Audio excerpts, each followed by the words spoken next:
Aappiin argaa jirtan kun aappii jiruu kee guutuu si kaadamuu danda'u yookaan immoo jiruu kee guutuu sirra balleessuu danda'u jechaadha.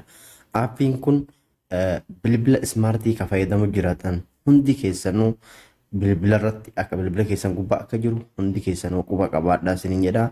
Aappiin kun bilbila waliin oomishama hidhatisaa googelii kallattumaanii. Aappiin kun suuraa fi viidiyoolee isin bilbila keessan irratti fayyadamtan namatti ergitan waan nama isinitti erge waan intarneeta irraa buustan hundi isaatu asirratti wal gahe waan isin diletti gootan guutumaan guututti hattaa bilbilli keessanillee foormaatii yoo ta'ee jiraate aappii kanarraa gonkumaaf viidiyoo fi suuraan keessan hin dhabamu jecha. Wanni asirraa isin garsiisu dhiifamaa waliin assalaamu alaikum warahmatullahi wabarakaatu salaamtaa jechuullee isin daganne namoonni aappii kana quba qabdanillee quba qabaadhaa yoo quba qabaattanillee karaa itti fayyadamuu isaanii isin garsiisa.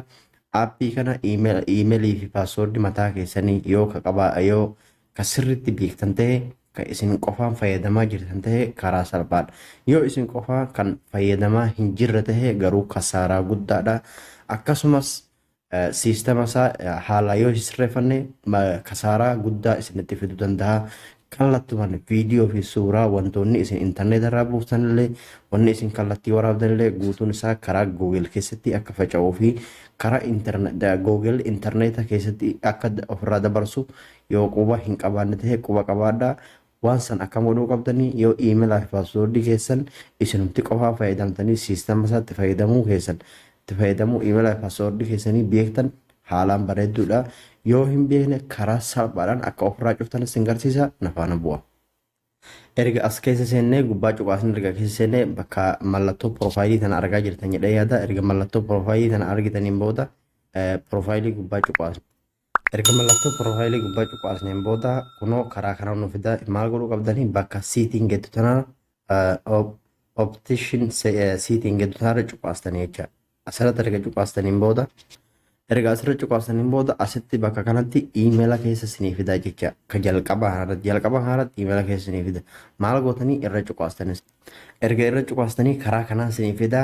Fakkeenyaaf miimooriin yookaan zaakiraan bilbila keessanii akkanatti suuraa fi viidiyoolee akkam akka qabatee as jalatti isinii fida.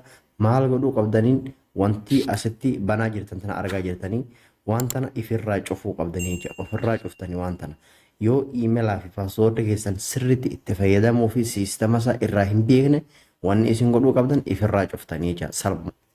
Kunoo erga akkanatti ofirraa cuftanii erga kana ofirraa cuftaniin booda gonkumaa suuraa fi viidiyoon keessan Google irra tamsa'uu hin danda'u jecha. Akkasumas akka miidiyaa irratti illee isin jalaa hin baaneef of eeggannoo godhuun dirqama waan ta'eefu namni waan beekuu fi waan quba qaburraa wal yaadachisuun kennaadhuma rabbi waan ta'eefu shee waliin gochuun namoota waan kana quba hin qabne biraan gahaa isiniin jedha. Akkasumas YouTube channel kiyyaallee like share gochuun dagatina subscribe gochuun dagatina. Haga barnoota dhufuu walitti deebuutti nagaa naa tura rabbiin nuhillee anallee hunda keenyallee rabbiin nu haa sattaruuf.